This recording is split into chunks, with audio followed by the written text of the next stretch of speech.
I've always been fascinated by actors' commercial endeavors. Now, what's the worst thing you had to do over and over again for a TV commercial?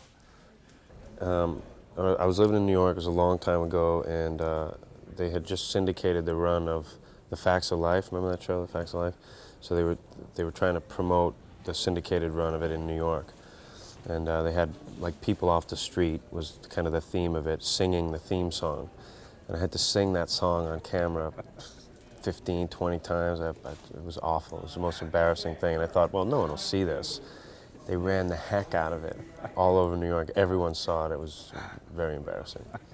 Well, when you made the big move to LA, those first couple weeks, now how confident were you that things were going to fall in place? And did you ever get discouraged those first couple of weeks? Well, I made the move to New York. When I came to LA, I had gotten a job on a TV show in New York that was shot here, so I had to relocate here. But when I first went to New York, I was very naive, of course, and very confident that a couple weeks I'll be a big star. I got enough money to hold me over for a couple weeks, and then, years later. So yeah, I think you sort of have to have confidence. You have to deal with rejection well, in the beginning anyway. Was there ever any particular point when you really got discouraged that maybe this is going to happen? Yeah, I'm sure along the way, yeah. I was on a show a long time ago called Vinny and Bobby that got canceled after 7 episodes. It was pretty bad, and I think after that I was discouraged because it was kind of tough to go from that into something else. People remember, that you're only as good as your last gig kind of thing. So I was a little nervous about that, But I, stuck it out. Turning to the show, I've always been fascinated by fan mail. Now, have you ever been amazed at the things that people will send you in the mail? Yeah, not really. They generally just want, they want an autographed photo for the most part. I'm not one of those people that gets crazy, like girls' underwear and things like that. I've never gotten any of that kind of stuff, so. No. Well, your character in the show, I think we've all followed the trials and tribulations of your acting career, or your character's acting career. Around here in LA, you must meet aspiring actors all the time.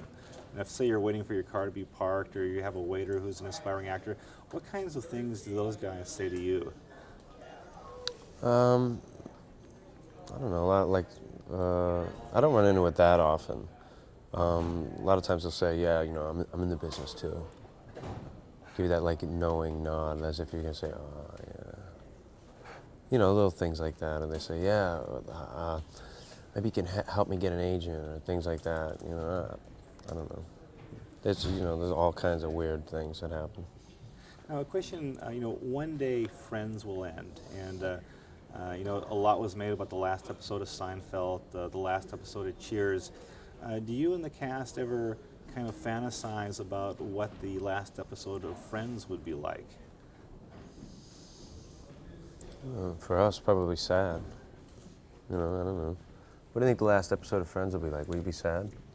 Oh, yeah. I'll miss you. You'll miss me, won't you? Be sad. Yes, I will miss you.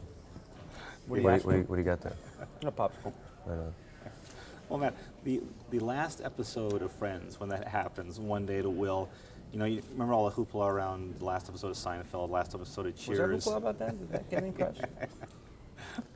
Well, how do you think the last episode of Friends would be for you?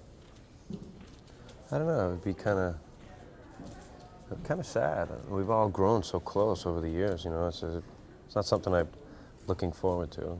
I think it'll be all right. See you, man. And he's lying. He's probably be the most devastated. okay. And last question, a question about celebrity.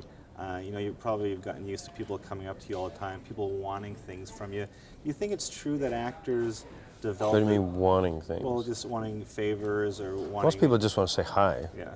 They want that interaction. Right. Like eye contact. It's a weird thing. People handle it all different ways. I've seen it all across the board. Some people are very casual. Some people are really genuine and complimentary. Some people get really weird and feel like they have to say the right thing, or it's strange. I don't know.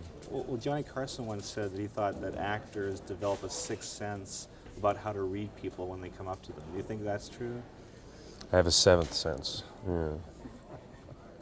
I don't know, you feel like it's going to fall into a category that you've seen before, so you're just kind of ready for it. You know, you sort of develop eyes in the back of your head, like you can tell if those people across the room behind you are whispering about you. It's very strange. I've developed great peripheral vision. Great stuff. Thank you. Thanks. Very much. We just need one reversal really quick. Yeah. Can you do that real quick?